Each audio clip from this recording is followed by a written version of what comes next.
৭৪ বছর ধরে চলা বরানগর টবিন রোডের বিখ্যাত শ্রী শ্রী মা বগলা ও কালী পুজোয় সম্প্রতি বরানগরের বিধায়ক তথা অভিনেত্রী সায়ন্তিকা বন্দ্যোপাধ্যায়কে ঘিরে উৎসাহ দেখা দেয় ভক্তবৃন্দের মধ্যে।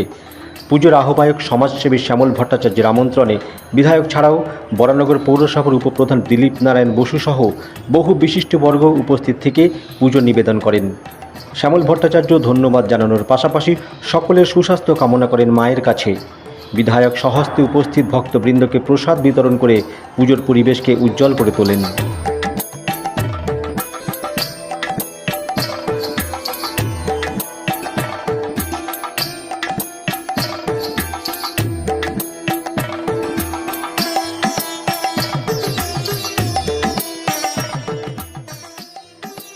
সুবল সাহার রিপোর্ট, বরানগর।